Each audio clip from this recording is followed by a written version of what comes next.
자, 이거 들어도 되나요? 네, 됩니다. 네, 아니 뭐 다 들리겠지만. 네.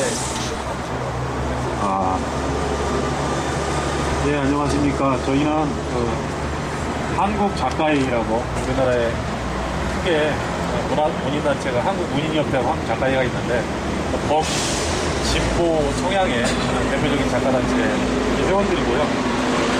여성과 인권의 우연장인 김혜자 시인입니다. 안녕하세요.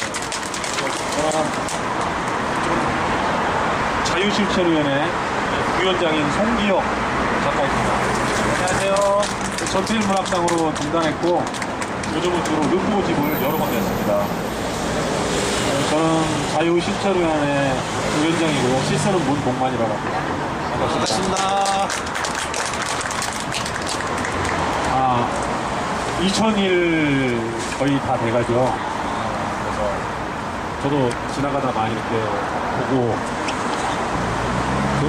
그것이 너무 어렵고 고통스러워 보여서 선뜻 이렇게 발을 담가보시고 오셨습니다. 저도 아는 지인인 우리 한때 문우였던 강경식 우리 형도 계시는데요. 경식이 형이 있어서 온 건 아닙니다. 지쳐있나봐. 플렉스 문제였다고. 네. 그래도 시를 상당히 잘 썼습니다. 네, 네, 상당히. 무슨 말이야? 문장이 아직도 살아 있습니다. 그래서 저희는 무엇보다 이런 시간이 더 이상 지속되어서는 안 되겠다는 생각이 들고, 우리 박성원 회장님께서 또 명예 시인이라는 것에서 같은 또 시를 쓰는 사람으로서 또 자존심이 또 이게 돼서는 안 되겠다는 용납되지 않는 그런 마음도 솔직히 있습니다. 그리고 같이 생각하다 보니까 여기가 또 여성 사업장, 여성들이 상당히 많죠, 선생님들이.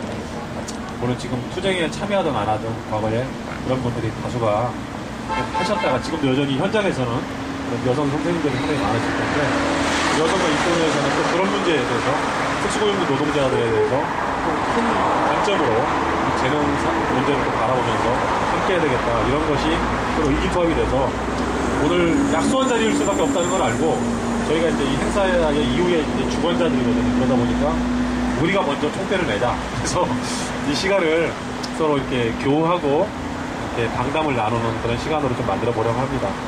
그래서 제가 먼저 하기는 좀 부담스러울게요. 네? 그래서 오늘 시간은 저희가 시를 낭송하고 약간의 이렇게 말씀을 나누는 그런 시간을 갖도록 하겠습니다. 음악이 없네요. 네, 제가 2011년에 좀 앉아서 하면 안 될까요, 우리? 여기에? 앉아서 해도 됩니다. 네. 앉겠습니다.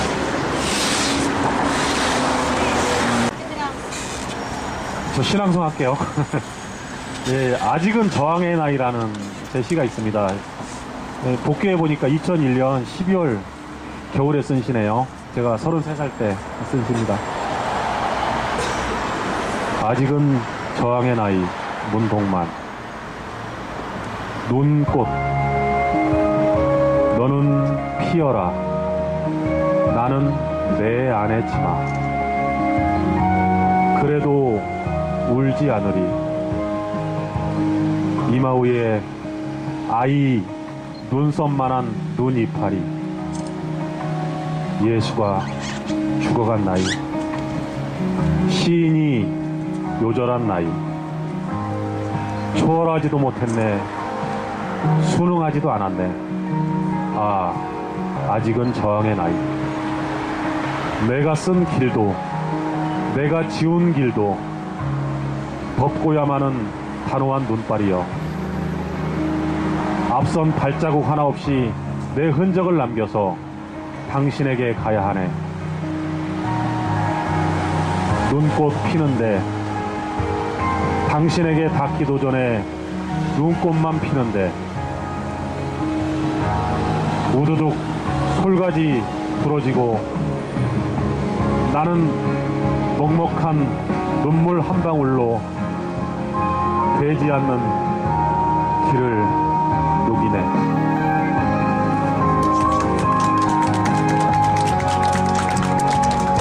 이게 저기 노래가 있죠. 김성만 형이 약간 이 시를 좀 약간 수정해서 바꿨는데 저는 개인적으로 개사된 게 별로 마음은 안 듭니다. 곡은 마음에 드는데 가사된 게 제목도 저항의 나이로 했죠. 시인은 이걸 저는 아직이라는 것을 전혀 이렇게 양보하고 싶지 않은 이런 것이고요. 그러니까 아직은이라는 것은 뭐 우리가 이후에는 안 하겠다는 뜻이 아니라 뭐 인생을 확신할 수 없어서가 아니라, 그러나 시도 좀 겸손해야 되는 거 아닙니까?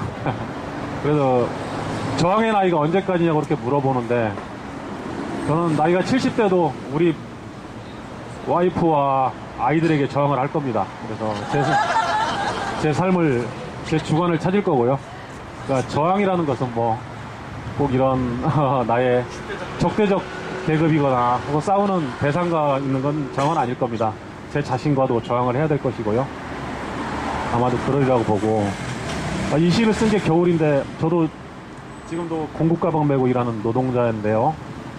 그래서 겨울에 저쪽 양주 찬바닥에서 가방을 메고 옆에 현장에서 저희 현장으로 걸어서 이동하는데 너무 춥더라고. 손도 시리고 발도 시리고. 그래서 이 내 삶이 뭔가 이런 생각을 하면서 시를, 그런데 너무 노골적으로 쓰면 그렇지 않습니까? 그래서 약간 좀 서정적으로 써봤던 시고요. 무려 한 14년 정도 흘렀던 시인 것 같습니다.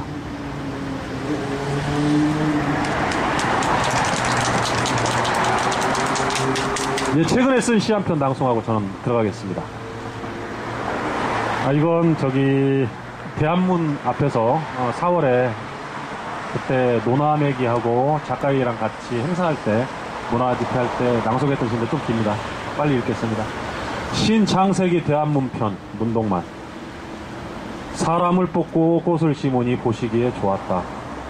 새벽에 힘센 하인들을 보내 초막을 거두고 광야로 그들을 쫓아내니 보시기에 좋았다. 불쾌한 것이 불경한 것임을 알게 하라. 불편한 것이 불법인 것임을 알게 하라. 다시는 저들에게 단 한 평의 공유지도 주지 마라. 다시는 저들에게 어떤 일도, 어떤 밥도, 어떤 토막담도 주지 마라. 어떤 언약도 지키지 마라. 나무보다 깊은 뿌리를 가진 그들을 뽑고 한때를 살 꽃을 심으니 보시기에 좋았다. 황사먼지 속으로 쫓겨가는 무리들을 보며 보시기에 좋았다. 그들만 좋았다. 그러며 그리 말씀하셨다. 그리지 마라. 다시는 천국을 지옥처럼 그려내는 자들을. 그리지 마라. 다시는 현실을 부리라 선동하는 자들을.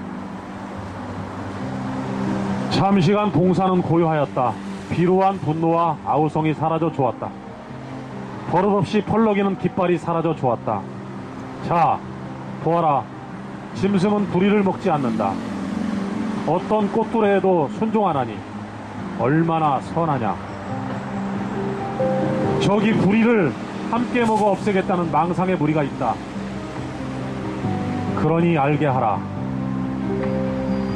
이것이 얼마나 허기진 식량인지 아무리 먹어도 배를 채우지 못하리라.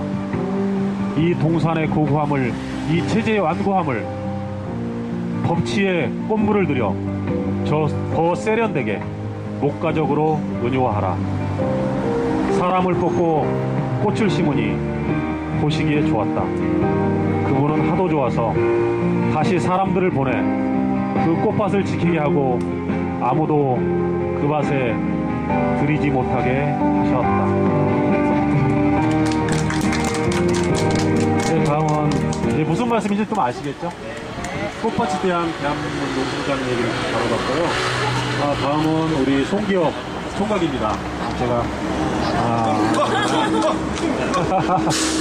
이고요. 몇 달 전까지 한겨레에 그 박정기 아버님, 박동철 열사 아버님 그 일대기를 좀 연재하는 작업도 했었고, 르포를 열심히 쓰고 있는 제가 사랑하는 동생이자 동료 지기입니다. 우리 송기혁 작가. 네. 제가 젊어 보이죠? 네. 네, 반갑습니다.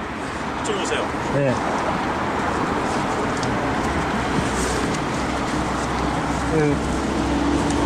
제가 시로 출발을 했는데요. 요즘은 이렇게 뭐 평전 작업이나 르포 작업 위주로 좀 하고 있습니다. 그래서 뭐 르포 작품의 한 부분을 가져올까도 생각을 했는데 또 이 시만이 가진 뭐 운율감이라고 해야 되나요? 음악성 같은 게 좀 있어서 그냥 시로 좀 가져왔고요. 제가 이렇게 시를 쓰게 된 글을 쓰게 된 이 딱 출발점이 이렇게 글 쓰는 분들 보면 이렇게 명확하신 분도 있고 아니면 그냥 어느 순간 이렇게 글을 쓰게 된 분들도 있고 그런데 저는 좀 기억 속에서 너무나 이렇게 선명한 한 장면이 있어요. 그 중학교 1학년 때였는데 아주 깡촌에 살다가 전라도 고창이라는 데 그 읍내에 이사를 갔는데요. 이렇게 이사를 가니까 이렇게 전학도 가게 되고 그때 이제 국어 수업 시간에 그 선생님이 이렇게 윤동주라는 시인의 이렇게 책을 한 권 들고 와서 보여주시더라고요. 너무 잘생겼지 않냐고. 또 보니까 너무 잘생기셨더라고요. 근데 여선생님이었는데 그 너무 이렇게 사모하는 표정으로 이 윤동주 사진을 이렇게 항상 이제 총 27회를 살았던 윤동주인데요. 그 시간에 이렇게 머물러 있잖아요. 그래서 그 모습을 그러니까 누군가를 이렇게 사모하는 표정을 저에게 날 것 그대로 이제 보여준 분이 이제 그 선생님이세요. 그때 이상하게 그 제 마음속으로 윤동주가 좀 들어왔고 그게 하나의 출발점이었던 것 같아요. 제가 재작년에 약 25년여 만에 그때 그 국어 선생님을 뵀어요. 그러니까 살아가면서 항상 가슴 속에 이렇게 품었던 선생님인데 실제 이렇게 뵙게 됐어요. 내려가는 길에 참 너무 긴장도 되고 떨리기도 하고 선생님이 너무 그립기도 하고 항상 뵙고 싶었던 선생님인데 사랑의 리퀘스트의 한 장면을 그 전주에 살고 계신데요. 좀 찾아뵀었어요. 그래서 방금 말씀드린 내용들을 언젠가 한번 좀 글로 좀 쓰고 싶었는데 그래서 제 가슴속에서는 항상 이렇게 윤동주가 좀 머물다가 그저께 이제 그 어느 도서관에 가서 이렇게 강의를 하면서 예, 윤동주로 준비를 했어요. 근데 윤동주의 시 중에서 혹시 좋아하는 시 있으신가요? 특별히 좋아하는 시. 예, 십자가도 좋고요. 예. 그 십자가, 예, 십자가라는 시에 저희 윤동주 연구하시는 저희 선배님 중에 이제 김은교 시인이시기도 하고 이렇게 평론가 연구자분이 계신데 그 구절 중에 그런 게 있잖아요. 예수 그리스도에게처럼 뭐 그런 구절이 있는데 저도 몰랐는데 처럼이 별도의 이렇게 행으로 처리되어 있더라고요. 그래서 예수 그리스도의 삶을 좀 따라가겠다는 뭐 그게 얼핏 기억이 아무튼 그 서시를 아까 말씀하셨는데 저도 이제 좋아하는 시 중에 하나가 서시인데 서시 중에서 제가 가장 좋아하는 구절이 그거예요. 모든 죽어가는 것을 사랑해야지. 그 구절이 이상하게 계속 좀 저를 좀 따라다녔던 것 같아요. 그래서 그 모든 죽어가는 것을 이제 뭐 사람들은 뭐 민주주의라고도 얘기하고 뭐 그 당시 어떤 조선이라고도 얘기를 하고 뭐 여러 가지로 이제 해석을 하는데 저에게도 그 모든 죽어가는 것을 사랑하는 게 제가 이제 글을 쓰는 시작이고 또 끝이 아닐까 뭐 이런 생각을 같이 합니다. 읽고 싶은 시는 예전에 좀 썼던 시인데 지금 다시 보니까 시를 읽으려고 다시 보니까 되게 마음에 안 드는 부분들도 많고 그런데요. 오래전에 좀 썼던 시인데 이렇게 여기서 나누기엔 좀 좋을 것 같아서요. 제목이 이제 바보 전태의 일입니다. 읽겠습니다.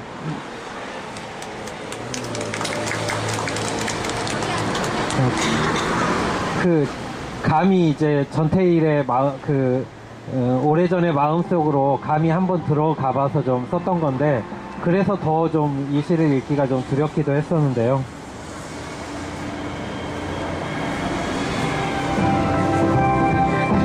나는 다르게 살 수도 있었을 것이다. 작업반장이 되었을지도, 소설가가 되었을지도, 지금쯤 중년의 가장이 되었을지도 모른다. 청계천 다리 위에 서서 네가 노 저어오는 소리를 듣지 않았을지도 모른다. 그러나 평화시장에서 너를 만났다. 너는 너였지만 미싱 옆에서 너가 아니었다. 우리는 우리였지만 공장 안에서 우리가 아니었다. 나와 너 사이로 실밥이 거친 욕설을 바삐 나르던 곳. 우리는 작은 공 하나 쏘아 올리지 못하는 난장이었다. 그곳은 평화로웠다. 너는 기차로 10시간이 넘는 바닷가 마을에서 국민학교를 마치고 올라왔다. 수업보다 집안일, 밭일을 더 많이 해야 했던 너는, 여자아이였던 너는 찢어진 도폭을 미싱하며 눈멀고 귀먹은 세상에 심청이처럼 팔려왔다. 저물어가는 철야 근무의 수평선을 바라보며 해송 솔바람처럼 울던 너는 오른쪽으로, 더 오른쪽으로, 아니 왼쪽으로, 아니라니깐. 암초에 부딪힌 너는 검붉은 수면 위로 잘린 손만 내밀었다. 너의 삐죽 나온 사랑니에서 때 묻은 손이 풀빵 하나에서 쓰러져 나간 너의 빈 의자 위에서 거기 남아있던 핏자국에서 졸며 읽던 낡은 가방 속 작은 성서에서 발견했다. 근로기준법. 백고동 소리로 출항을 외치기 위해 청계 지하 개울물 소리 깨우며 나는 돌아왔다. 너에게 돌아가기 위해 나는 매년 늘어난 한 해를 지우고 다시 22이 된다. 한 손 땅을 짚고 한 손은 샛별을 부르는 근로기준법, 한 글자 한 단어 환하게 켜주는 다락방 촛불 되어 등대가 되어 다리는 대지 아래 묻었다. 네 출항의 자리는 거기. 청계천 버들다리를 다 건너지 말고 귀 기울여 개울물 소리 들어라. 바보 시절 삐뚤빼뚤한 몽당 연필 같은 맞춤법 틀린 일기장 같은 말로 다 못해 가져온 손이 듣는 가슴 넘어 심장 소리 같은 어디엔가 어디선가 노 젓는 소리. 그리고 나를 건너 평화시장 골목길을 걸어가 보아라. 나는 지금도 그곳에서 너를 기다린다. 실밥 먼지 풀풀 날리고 다리를 저는 평화. 기계 소리에 갇혀 신음하는 평화가 그곳에 있다. 도시 기슭까지 차오른 밤이 청계천 개울물을 재촉한다. 켜지는 한 줄기 등대 불빛. 나는 너를 본다. 너를 비춘다. 여공과 이주 노동자와 어제 또는 오늘 또는 내일의 비정규 시민들, 작은 공을 들고 머나먼 대륙을 찾아 노 저어가는 난장이들을 본다. 네 살던 바닷가까지 흘러들 청계천 개울물. 발원지는 여기다.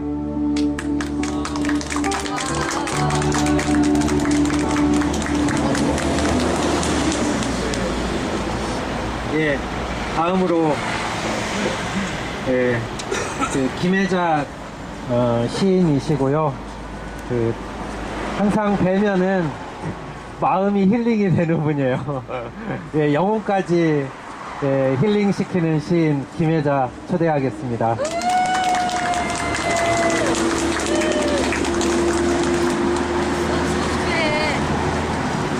전주에 뭐가 좀 들어있나 봐요. 주로 있어? 아니, 저기, 제가 전주에서 왔는데, 전주에 저는 사실 많이 시끄러웠어요. 500일 이상 싸우면서, 택시하고, 버스하고, 그냥 맨날 떠들잖아요. 그죠? 그러다가 그분들 만나가지고, 농담이고요. 시끄러웠다는 얘기는. 왜 저렇게 거리에서 200일도 아니고 300일도 아니고 500일을 저렇게 외치는데 진정으로 소리를 한 번만 들어줬으면 좋겠다. 그래서 그때 제가 생각한 게 뭐였냐면 이 좋은 머리에 옆에 귀가 2개나 달렸는데 어떻게 세상에 저 소리를 단 한 번도 듣지 못하는가. 그래서 이제 그때 귀가 심장에 있다면, 심장 옆에 붙어 있다면 참 좋았겠다, 이런 생각을 했어요. 그러니까 여러분들 저번에도 뵙고 하니까, 그러니까 미안해요. 많이 미안하고, 여름에 더울 때 어떻게 지냈을까. 5번의 여름을 지내고, 아마 5번의 겨울을 지냈을 텐데, 참 미안하고, 저희의 귀가, 이 수많은 사람이 여기를 지나가겠지만, 귀가 심장 옆에 없어서 아마 우리들의 소리가 여러분이 참 외로웠을 겁니다. 그러니까 수많은 말들이 토해지고 있습니다. 귀를 2개씩이나 달고서도 들리지 않는 콘크리트 같은 거리의 선지 100날, 500날, 1000날, 2000날 우리들의 입에서는 붉디 붉은 말들이 흘러내리고 있습니다. 제가 뇌수술을 해서 좀 떨려요. 그러니까 여러분, 제가 떨어도 불안해하지 마시고요. 우리들의 입에선 붉디 붉은 말들이 흘러내리고 있습니다. 질러대는 말들이 노을 속으로 곤두박질 치고 있습니다. 우리들의 심장 옆에 귀가 붙어 있었다면 우리들의 말은 쫓기는 말발굽의 말은 아니었을 겁니다. 멀리서 들리는 신혈에 들뜬 신음소리에도 심장이 팔딱팔딱 문 박차고 당신들에게 달려갔을 테니 아무도 들어주는 이 없는 이 캄캄한 방 안에서 혼자 울지 않았어도 되었을 것입니다. 빈 창자 속을 흐르는 물소리가 천둥소리처럼 심장으로 들렸을 테니까 몇 번씩 찾아갔다 차마 말 못하고 돌아서던 당신 등에 눈물방울이 내리는 소리 심장에 들렸을 테니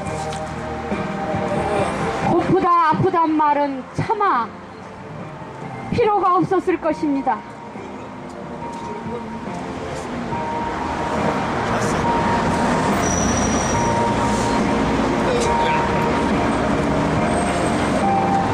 괜찮아요? 너무 시끄러. 제가 너무 좋았어요. 돈 꾸러 갔다가 말 못하고 돌아서고 아프단 소리도 진짜 아플 때는 말 못하죠.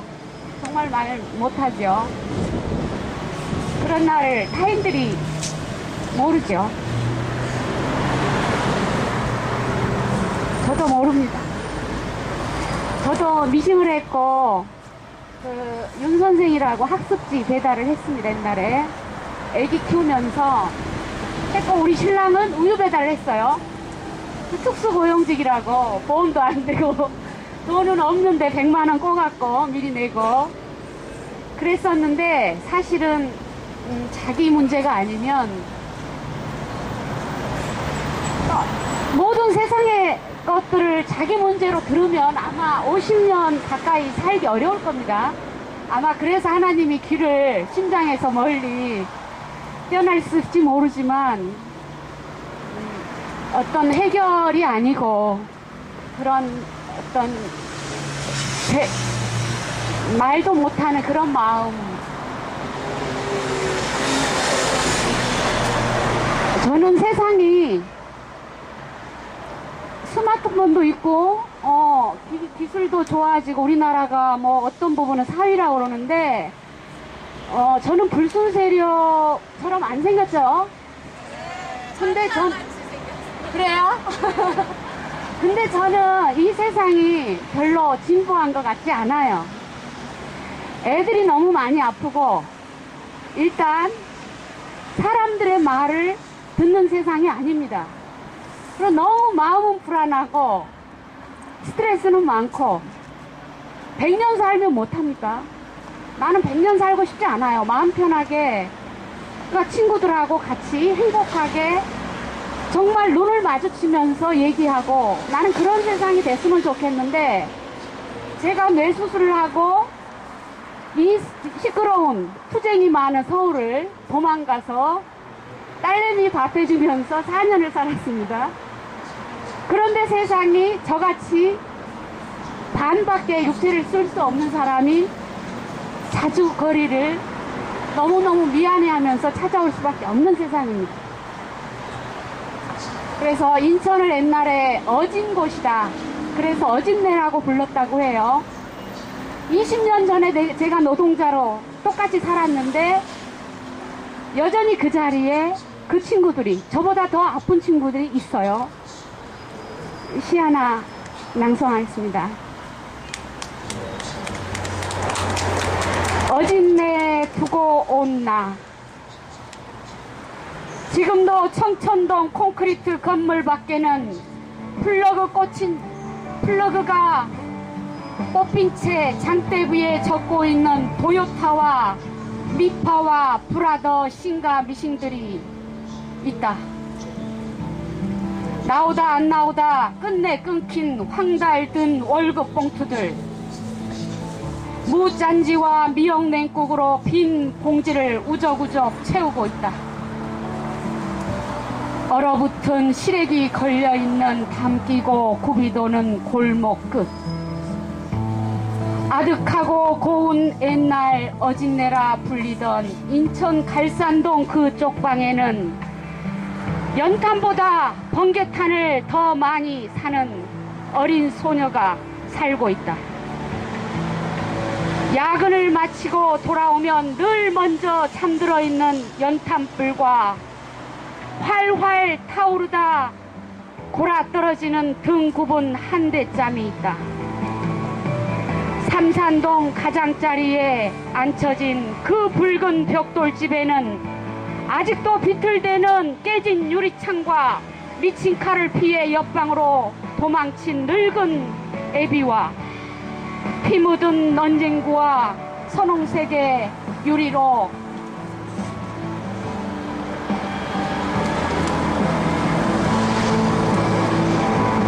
장롱 속에서 오들오들 떨고 있다. 교도소가 마주 보이던 하객동 모퉁이 키낮은 그 집 흙벽과 아구기가 있던 옛 부엌에서는 전단지 속 휘어갈긴 어린 해고자들의 메모처럼 배가 고파요. 나는 이렇게 살고 싶지 않았어요. 호박 몇 쪽 둥둥 떠다니는 밀가루 죽이 아직도 부글부글 끓고 있다. 교성동과 송현동, 송림동 바람 몰아치던 주한 언덕배기 그 작고 낮은 닭장집 창문마다 한밤중이면 하나둘 새어나오는 그 쓸쓸하고 따스한 불빛. 이상하기도 하지. 20년 동안 도망쳐 왔는데 아직도 거기에 내가 있다니. 내가 떠나온 그곳에 또 다른 내가 살고 있다니. 내 대신 어린 내가 그곳에서 붙박혀 살고 있다니. 푸른 작업복에 떨어지는 빗방울, 아직도 머리채에 잡혀 끌려가는 어린 노동자들이 있다니. 앞으로 달려온 줄만 알았는데 뛰어도 제자리, 우리는 런닝머신 위에서 뛰고 있었구나. 숨고 싶어도 숨어 살아도 어진내 수많은 내가 산속까지 찾아와 나를 끝까지 놓아두지 않는다니. 이상입니다.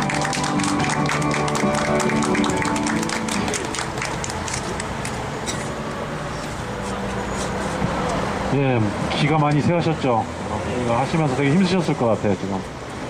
아, 옛날에 머리가 뇌출혈이 있으셔서 상당히 지금도 상당히 몸이 안 좋으신데 전주까지 와서 또 그야말로 산속에 있는 사람까지 불러서 이 자리에 서지 않으면 마음을 어찌할 수 없게끔 만드는 이런 현실이 참으로 좀 안타깝습니다. 우리 시인 박성훈 회장님이신가요?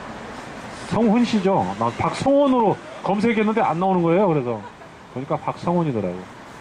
그래서 회장님 뭐 명예 시인이시라는데 시는 얼마나 잘 쓰시는지는 모르겠지만 시는 낭송의 기술이 아니고 양심의 기술입니다.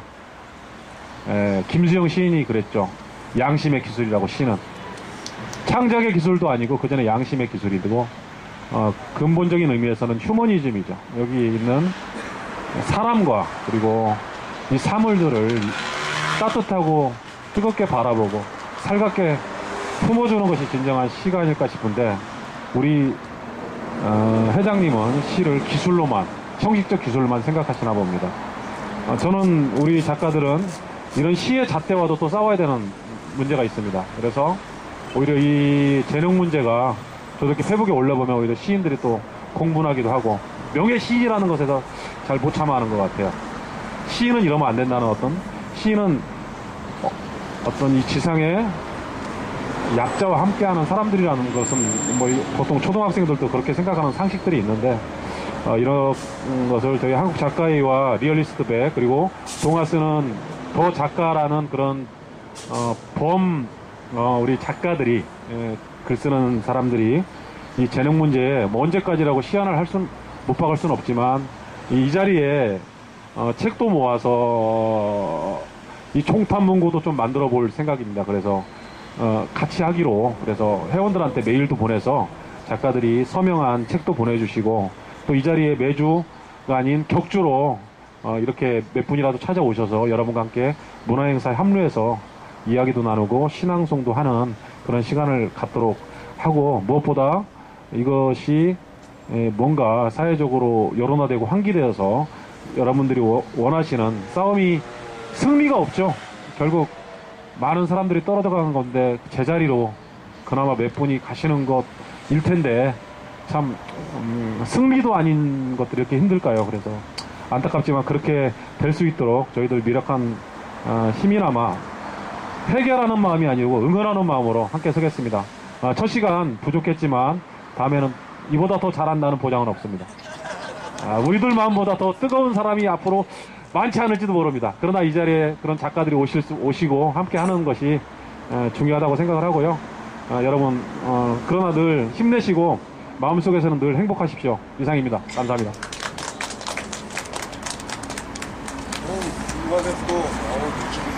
시인들 하는 말은 뭔가 조금 다른 게 있죠. 뭐 시 속에도 있었지만 심장이 귀 옆에 없어서 뭐 이런 표현도 있었고 그리고 나는 70이 되어서도 저항할 것이다. 처자식들에게 이런 표현도 있었고 굉장히 중요한 얘기였습니다. 그리고 또 송기혁 시인은 윤동주 시인을 이렇게 말씀을 하셨는데 제가 페이스북에 가끔은 이렇게 제가 좋아하는 시를 올리거나 이렇게 하는데 최근에 어떤 시를 변형을 해서 올린 게 있어요. 가장 최근에 올린 게 윤동주 시인의 서시였습니다.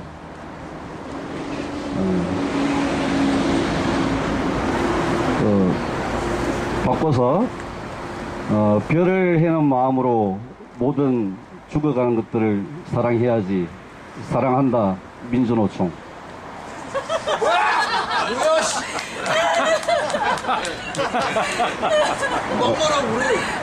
예, 좀 씁쓸하죠.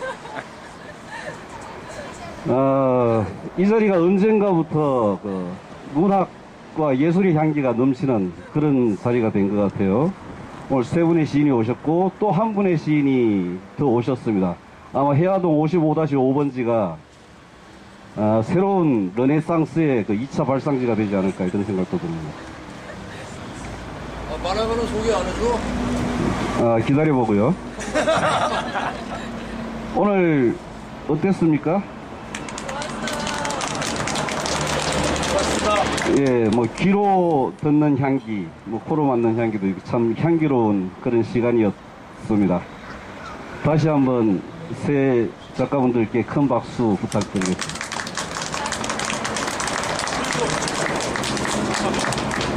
저희가 책을 그냥 한번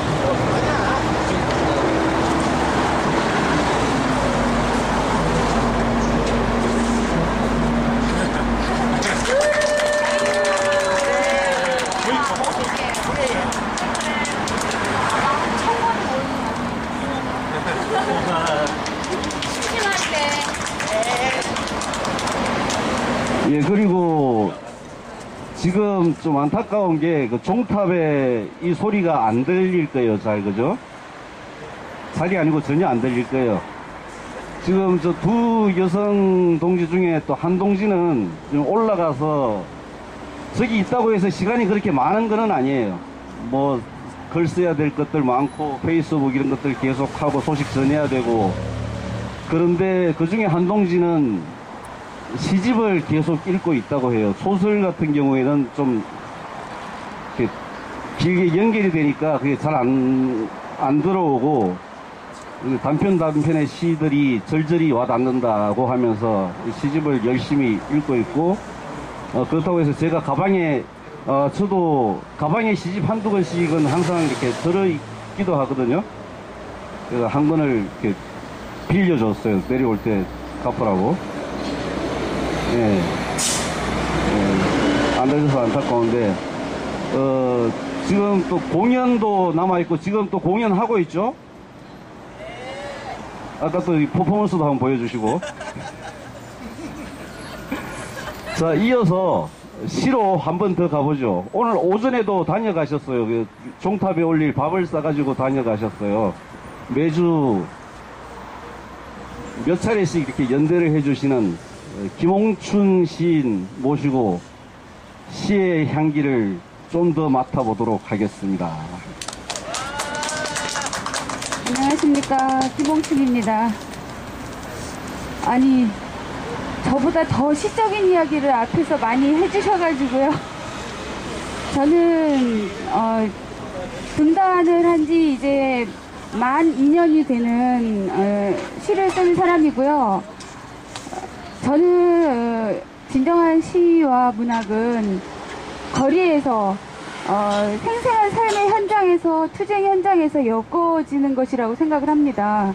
그래서 제가 어떤 일을 하더라도, 앞으로 어떤 자리에 있을지라도 계속 이렇게 길거리에서 있을 것 같습니다. 그리고 연대를 다닌 지 얼마 되지는 않지만 최근에 우리 같이 투쟁했던 동지들이 서로 마음을 달리하는 게 너무 안타까웠어요. 그래서 제가 오늘 읽을 시는 신경님 시인님의 시 한 편과 제가 쓴 시를 한 편 읽겠습니다.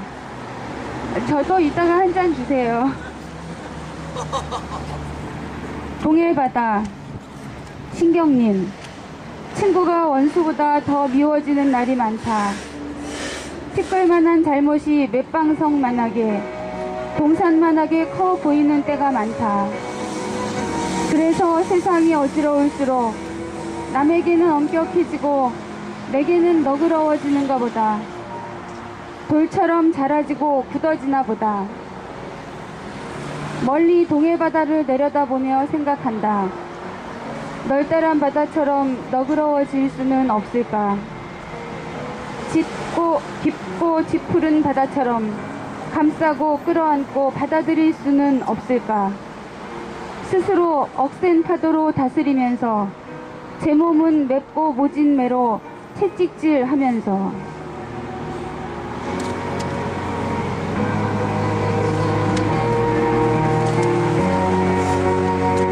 여기 천막에 자주 오다 보면요, 대부분 조합원들이 얼굴이 까맣게 그을리고 항상 두꺼운 옷으로 치장을 하고 있어요. 그래서 그 안에 얼굴이 얼마나 고왔을까 하는 생각을 하게 되고요.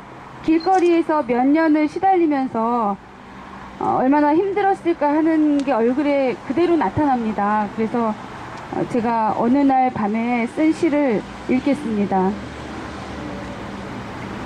개미에게 언제부턴가 무심히 걸어가던 길 위의 낙엽조차도 함부로 밟을 수가 없게 되었다. 아주 사소한 이유로 말을 걸어오는 사람도 피할 수가 없게 되었다. 쉽게 헤아릴 수 없는 수천 날 동안 길바닥에서 그들은 무엇을 겪고 다치고 감동하며 흐르는 세월에 떠다녔을까. 오늘도 어제와 같은 바람이 불고 어제와 같은 모습의 해가 뜨는데 어쩌면 잊혀지지 않고 있는지, 길모퉁이 웅크린 꽃송이로 스쳐가는 건 아닌지 두렵진 않았을까. 도대체 어디까지 가야 하나. 용서할 수 없는 것도 용서하겠다는 미련 맞은 이들의 투쟁이 잠 못 이루게 하는 밤, 잠들지 못하는 창가에 천사의 눈물처럼 달빛이 흩어지고 찬이슬 가득한 도시의 언덕 아래 오래 익은 노동이 꿈틀거린다. 이것이 모두가 살아가는 이유라고 새벽거리 어루만지는 수레바퀴가 말해준다. 어둠을 밀어내며 말없이 우리가 걸어가야 할 밝아올 아침을 열고 있다.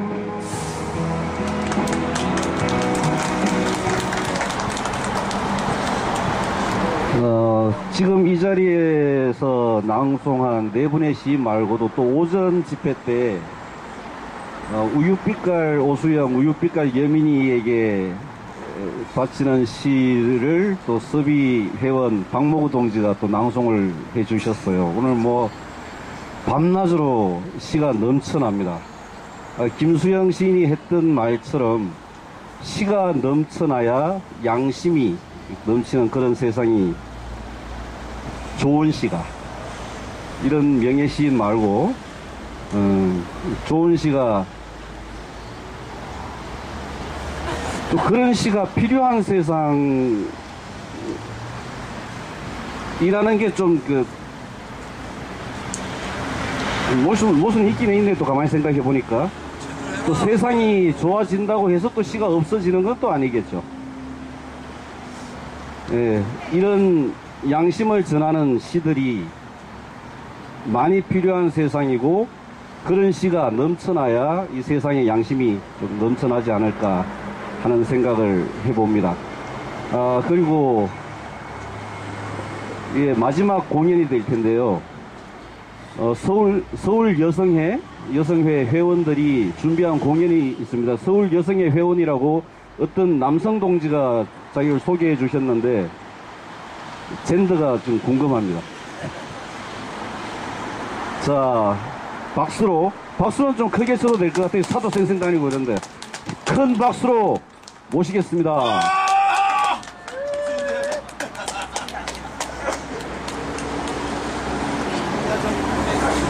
네, 안녕하세요. 저희는 서울 여성회 회원들이고요. 서울 여성회에서 여성주의 글쓰기 모임을 하고 있는 소모임의 성원들입니다. 네, 저희가 글쓰기 공부를 열심히 하다가 공부만 하지 말고 좀 같이 실천도 좀 해보자. 그래서 제가 또 일 키우기 좋아하거든요. 그래서 전혀 음악하는 거랑 관계없는데요. 그냥 좋아하는 노래를 좀 준비해보자 이렇게 이야기해서 연습을 하고 오늘 나왔습니다. 저보다 6살 많은 이모가 재능교육에서 학습지 교사로 오랫동안 활동을 하고 있는데, 나이보다 굉장히 이렇게 나이가 많이 더 들어 보이고, 아침에 나가면 밤 12시가 넘어야지 들어오는 밥을 한 끼도 못 먹고 매일매일 생활하는 걸 벌써 몇 년째 하고 있어요. 그래서 학습지 노동자들이 어떻게 생활을 하는지를 옆에서 지켜보면서 참 많은 그 고민들도 하게 되고 하는데요. 저희들도 이렇게 시민단체나 이런 데서 활동을 하다 보니까 그 상근비가 없어가지고요. 저도 공공근로 하고 있거든요. 그래서 참 일자리라고 하는 것이 참 많은 우리에게 아픔도 주고 고민도 안겨주고 이런 생각이 좀 많이 듭니다. 그래서 저희가 잘 못해요. 잘 못하는데요.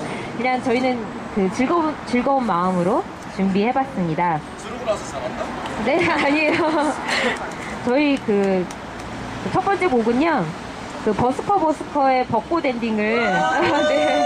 오늘 날씨는 좀 추운데 내일 날씨가 좋을 거라고 하거든요. 그래서 좋은 날씨 기대하면서 불러보도록 하겠습니다.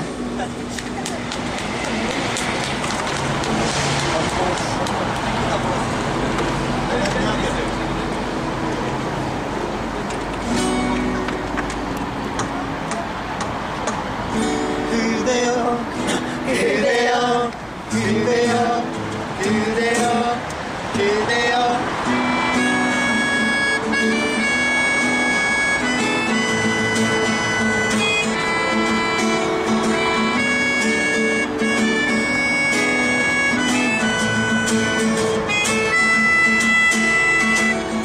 오늘은 우리 같이 걸어요 이 거리를 밤에 들려오는 자작 노래 어떤가요? 오늘 어떤 그대와 한둘이 손잡고 알 수 없는 이 떨림과 둘이 걸어요 봄바람이 날리며 흩날리는 벚꽃잎이 울려 퍼진 이 거리를 둘이 걸어요 봄바람이 날리며 흩날리는 벚꽃잎이 울려 퍼진 이 거리를 둘이 걸어요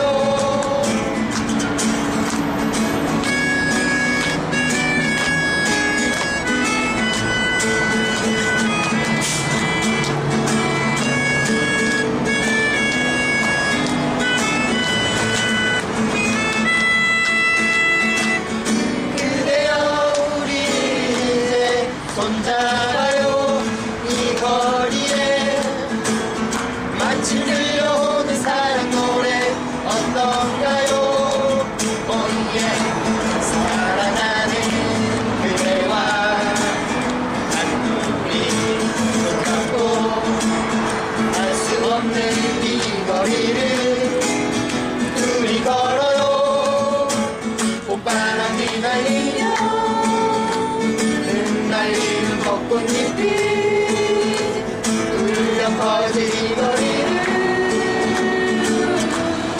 둘이 걸어요 봄바람이 날리며 흩날리는 벚꽃잎이 울려 퍼진 이 거리를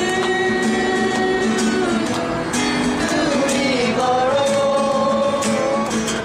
바람 불면 흩날리는 기분 탓에 나도 모르게 바람 불면 저편에서 그대의 네 모습이 자꾸 겹쳐 옷도 울렁이는 기분 탓에 나도 모르게 바람 불면 저편에서 그대의 네 모습이 자꾸 겹쳐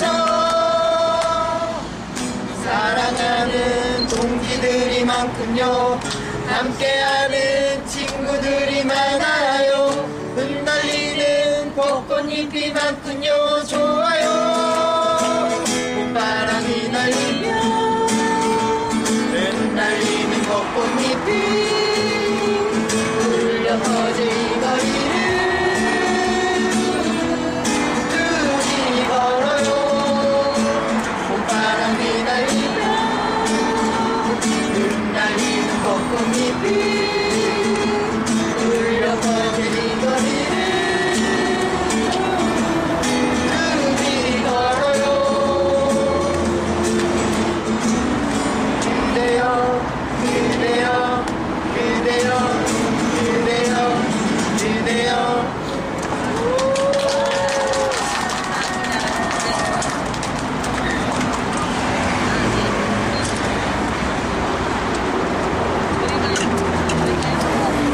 준비했는데요. 제가 기타 잘 못 쳐요. 기타 배운 지 3년 됐는데 그 서울여성회에서 기타 동아리를 하고 있거든요. 회원들하고 3년 동안 배우고 있는데 배우는 날만 연습해가지고 잘 못 치는데요.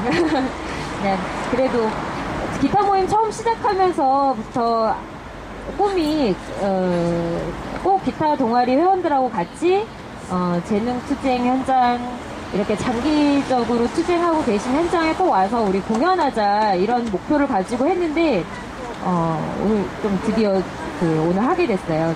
네.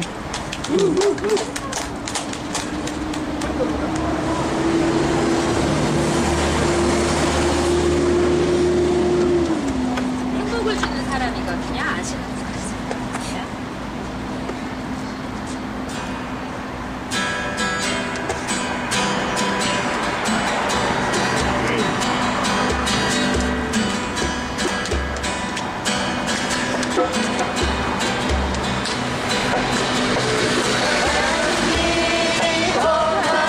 봄바람이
앵콜 듣고 싶은데.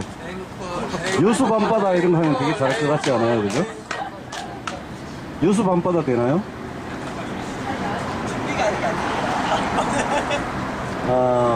오늘 분위기가 어때요? 저는 오늘은 이렇게 진짜 막 서로 좋아하는 사람들, 동호인들이 소극장 같은 데 이렇게 모여서 같이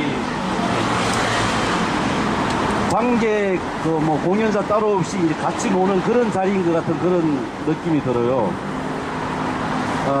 좀 오신 분들 잠깐 마무리 뭐 다 끝났습니다. 근데 오신 분들 소개 좀 드리고 마치도록 할게요. 먼저 이렇게 신앙송 공연해 주셨던 작가회의 분들 오셨고, 그리고 또 뭐 우리 식구 같아요. 김홍춘 씨 오셨고, 서울 여성에는 남성 여성 비율이 거의 반반 되는 것 같아요. 그죠? 예, 서울 여성의 동지들 고맙습니다. 그리고 마지막에 소개하고, 늘 이렇게 가끔 빠지고 빠질 때보다 안 빠질 때가 더 많아요. 이렇게 우리 그 영상을 찍어서 기록으로 남겨주시는 꼬민영상 최덕효 대표님 오셨습니다. 그리고 이렇게 쫙 돼서 원로 3인방이라고 이렇게 그렇게 이름이 지어졌어요. 그 서비회원, 그 원용기 동지, 그 이따가 할게. 그리고 서비회원들 오셨고, 그리고 저는 해고자 동지들 함께하고 있고, 저희 두 분, 한 명이 안 보일까?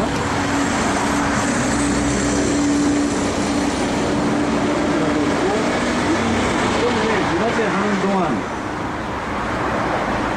어떻습니까?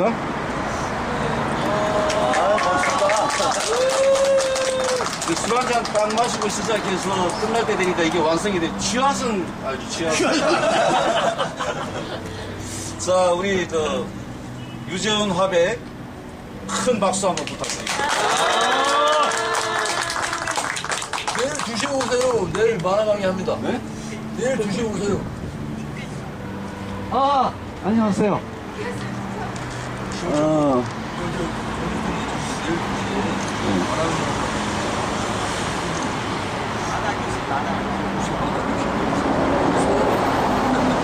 내일 2시에 원래 토요일은 1박 2일 그 농성촌을 하거든요. 근데 그게 내일은 또 양재동에 좀 집중을 하는 날이고, 그래서 그래서 이제 그쪽에 조합원들도 좀 가야 되고, 그래서 5월달 내내가 아니고 내일만 1박 2일 농성이 없습니다. 저녁 문화제가. 그 앞에 이제 이름을 붙인 게 가생의 달이라서 사랑하는 사람과 이렇게 함께 좀 보내라고 하는데, 우리는 이제 서로 이렇게 조합원들은 서로 사랑하지 않는가? 흩어지나? 모여서 또 사랑하는 전대차 비정규 동지들한테 갑니다. 그래서 내일 토요일은 그 해화동 55-5번지 행사는 없습니다. 그리고 소개를 하다가 말았죠? 제대로 안 했죠? 이끌림이고, 영어로 이끌림이고, 이가 뭐, 이메일 할 때 이라는 얘기도 있고, 그건 아니겠죠, 그죠? 감정 끌림, 뭐, 이모션, 뭐, 이런 거 같아요. 오늘, 이끌림은, 오늘 이 문화제 뿐만이 아니고, 펜터도 농성에 결합을 하시는 날입니다. 자, 모두 여러분 다 저는 굉장히 좋아요. 굉장히 잔잔하면서 마음이 뭐 힐링힐링해. 쉰 맞아. 네. 우리 서로를 위해서 크게 박수치고 뭐 마지막에 그 비정규직 협회 연대가 이런 거 안 해도 되겠죠? 서로를 위해서 크게 박수치고 마치겠습니다. 우리 진짜에 계속 이어갔으면 좋겠어요.